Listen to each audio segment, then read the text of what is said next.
Hey, what's going on, guys? It's me again. I figured I'd go over the basic classes and races and whatnot of the game here. Now, I'm going to start off with the Bjorning. Now, this will probably get confusing, but the Bjorning is a race and a class, and the Bjorning can only be a Bjorning.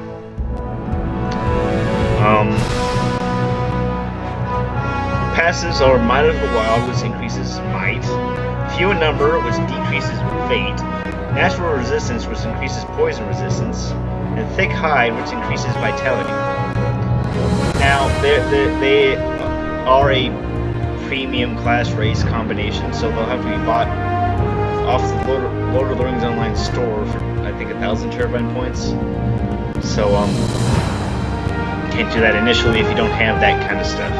But they've got free. The Bjornings are interesting because they look like look like humans in their base form, but they can also change into a bear form. The three trait lines are red for melee TPS, yellow I think for healing, and blue for tanking.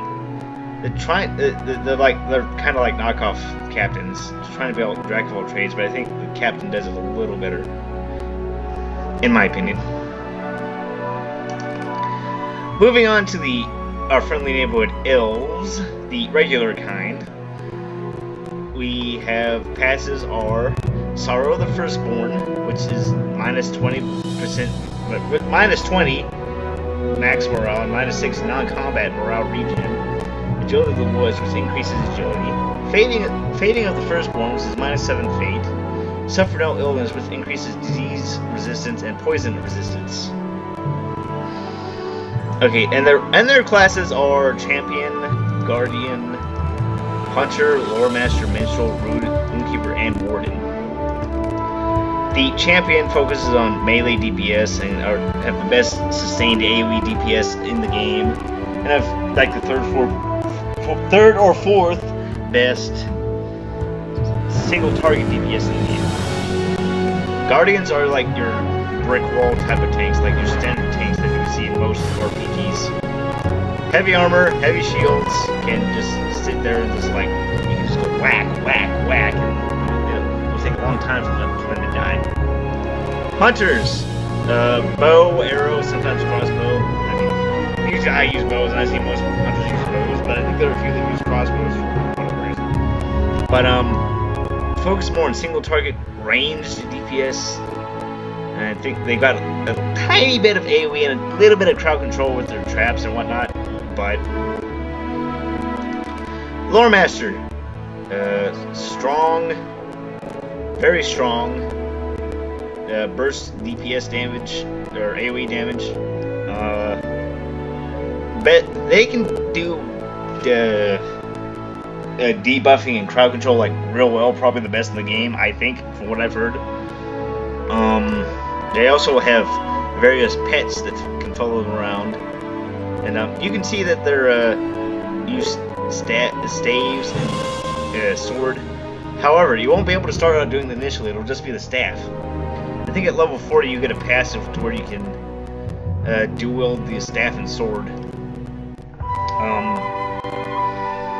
Initially, it used to be one of the legendary traits back before the Helm's Deep expansion kind of changed trait lines and how they work. Minstrel, massive burst healing, which basically can focus, which is basically where you heal a huge chunk of health at once. Pretty solid DPS. Couple revives. Pretty good at healing, I think.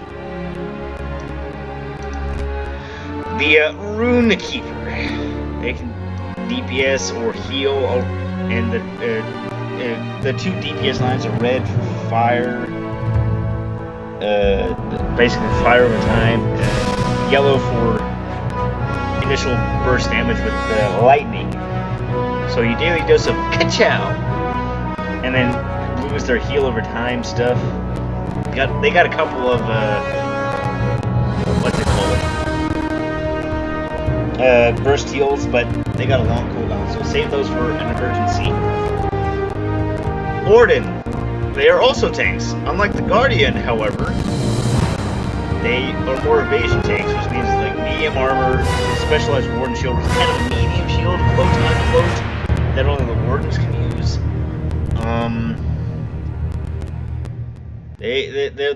They can overcome most of it by using their gambit system to use heal over time or leech the health off of enemies and basically put them onto themselves.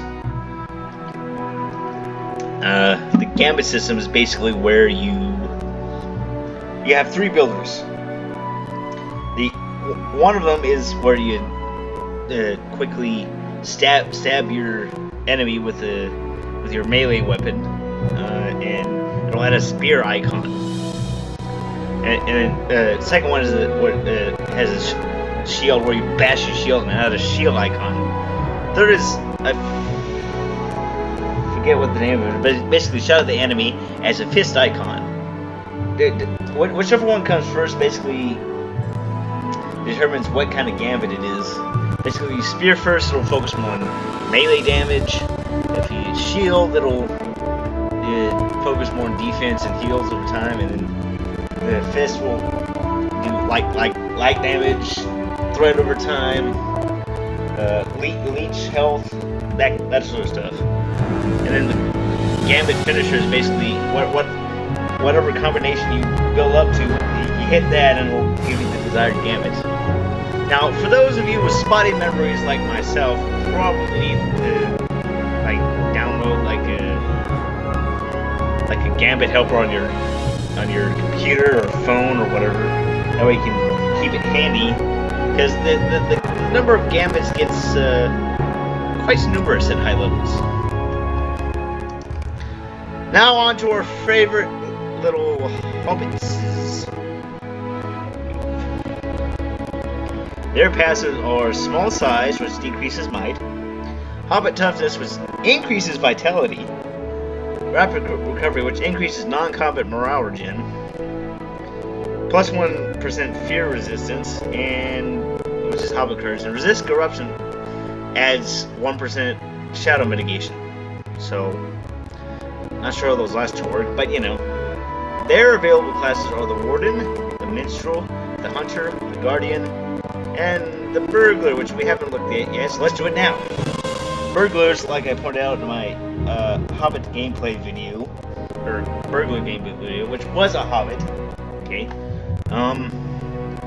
Burglars can do some, like, debuffing and crowd control and stuff, but I don't know which is better, Lore Master or Burglar, but Burglars are real good at stealth damage and positional damage and stuff, so they can just sneak around and backstab people. So that's what you want to do. There you go. A Stout Axes, which are a new race that was introduced to the game like a month or two previous to the upload of this video. I haven't played it yet because I haven't unlocked it yet, because at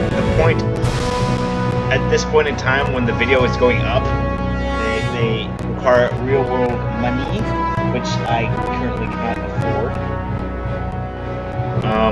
But I'll just wait for the class to go up in the Lotro store where I can purchase a little turbine money. I am a subscriber. I have a lifetime subscription back when they did that. I wasn't the one that paid for it. It was my father, but he gave the account to me because he got bored with the game and decided to move on to other things. So there's that. So, Dad, if you ever watch this, thank you.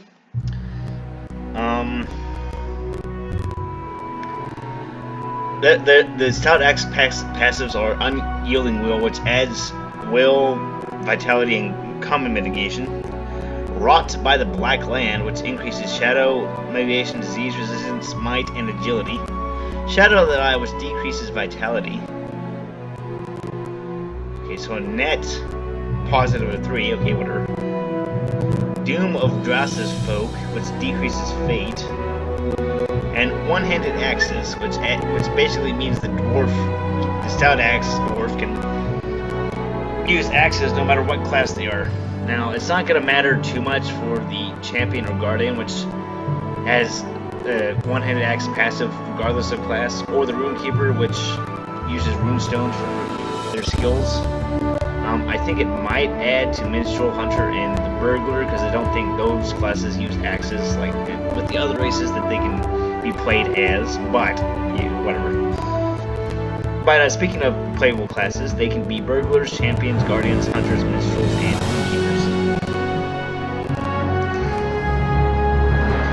Regular dwarves. They can play all the same classes as the stout axe, except for the burglar. Passes or sturdiness, which increases might, vitality, and combat mitigation. Stocky, which decreases agility. Lost Dwarf Kingdoms, decrease fate. Unwearing in battle, which adds in-combat morale and powder regen, but decreases non-combat morale and powder regen. One-handed axes, same thing as stout axes. They can wield axes regardless of class. Again, not gonna matter for champion or guardian, because they have those passes already anyway. And the runekeeper, well, they use runestones for their skill, so that's not gonna matter there. Might matter for the minstrel and hunter, because I don't know if they have the passes there or not. Actually, I think the hunter does, because I have taken my elf hunter through Moria like forever ago, and I vaguely remember using the axe as the initial legendary item. But for the high elf, which is another premium race, which is it came out like a few years before the upload of this video, I believe. Back in like 2016, I think.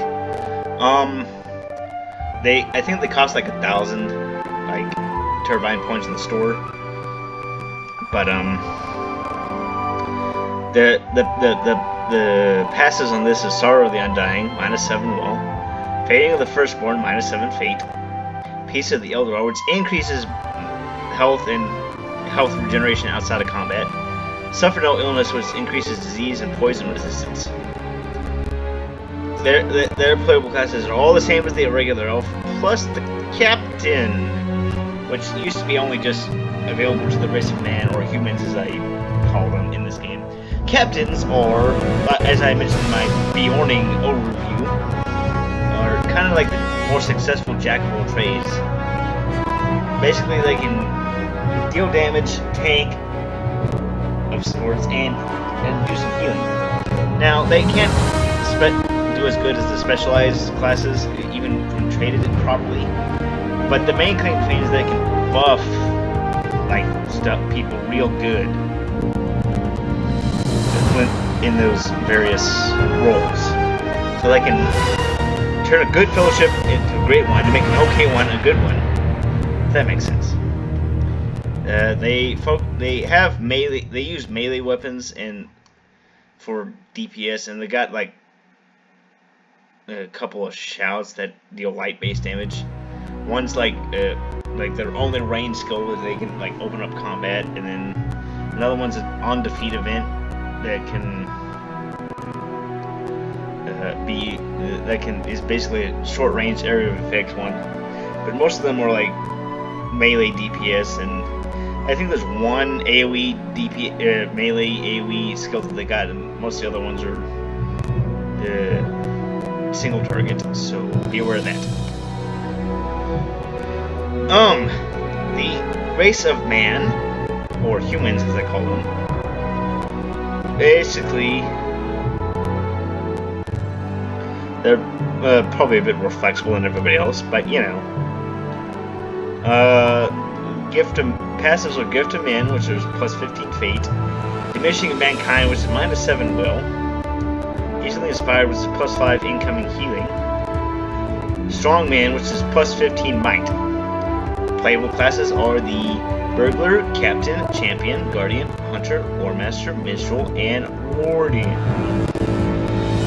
So basically, the classes they can't play are the Bjorning and the Runekeeper. I think they have the most playable classes of like everybody, pretty much. Kind of overpowered like that, but you know. Like I said in my High Elf overview a moment ago, they used to be the only class that could play captain until about 2016 when the High Elf came out. So there's that. And there is a female, you can play male or female for humans, high elves, hobbits, elves, and Bjornings. Can the Stout Axes be female? They can.